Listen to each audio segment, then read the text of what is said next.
Donkey cinema OTT partner fix. భారీ ధర సొంతం చేసుకున్న ప్రముఖ సంస్థ. పఠాన్ సినిమా ఏకంగా 1000 కోట్లు వసూలు చేసి రికార్డ్ క్రియేట్ చేసింది. సిద్ధార్థ్ ఆనంద్ దర్శకత్వంలో వచ్చిన ఈ సినిమా భారీ విజయాన్ని అందుకుంది. యాక్షన్ ఎంటర్టైనర్ గా తెరకెక్కిన ఈ సినిమా పాన్ ఇండియా లెవెల్లో విడుదలై హిట్ అందుకుంది. ఆ తర్వాత వచ్చిన జవాన్ సినిమా కూడా భారీ విజయాన్ని అందుకుంది. షారూక్ ఖాన్ ఈ ఏడాది వరుస విజయాలతో దూసుకుపోతున్నాడు. పఠాన్, జవాన్ సినిమాలతో దూసుకుపోయాడు. పఠాన్ సినిమా ఏకంగా 1000 కోట్లు వసూలు చేసి రికార్డ్ క్రియేట్ చేసింది. సిద్ధార్థ్ ఆనంద్ దర్శకత్వంలో వచ్చిన ఈ సినిమా భారీ విజయాన్ని అందుకుంది. యాక్షన్ ఎంటర్టైనర్ గా తెరకెక్కిన ఈ సినిమా పాన్ ఇండియా లెవెల్లో విడుదలై హిట్ అందుకుంది. ఆ తర్వాత వచ్చిన జవాన్ సినిమా కూడా భారీ విజయాన్ని అందుకుంది. తమిళ స్టార్ డైరెక్టర్ అట్లీ దర్శకత్వంలో వచ్చిన జవాన్ సినిమా కూడా 1000 కోట్లకు పైగా వసూలు చేసి రికార్డ్ క్రియేట్ చేసింది. జవాన్ సినిమాలో షారూక్ ఖాన్ డ్యూయల్ రోల్లో కనిపించి ఆకట్టుకున్నాడు.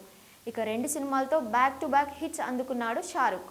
ఇప్పుడు డంకీ సినిమాతో ప్రేక్షకుల ముందుకు వచ్చాడు. డంకీ సినిమా డిసెంబర్ 21న ప్రేక్షకుల ముందుకు వచ్చింది. రాజ్ కుమార్ హిరానీ దర్శకత్వంలో వచ్చిన డంకీ సినిమా మంచి టాక్ సొంతం చేసుకుంది. ఇక 2 సినిమాలతో బ్యాక్ టు బ్యాక్ భారీ హిట్స్ అందుకున్న షారూక్ ఇప్పుడు డంకీ సినిమాతో ప్రేక్షకుల ముందుకు వచ్చాడు. డంకీ సినిమా డిసెంబర్ 21న ప్రేక్షకుల ముందుకు వచ్చింది. రాజ్ కుమార్ హిరానీ దర్శకత్వంలో వచ్చిన డంకీ సినిమా మంచి టాక్ సొంతం చేసుకుంది.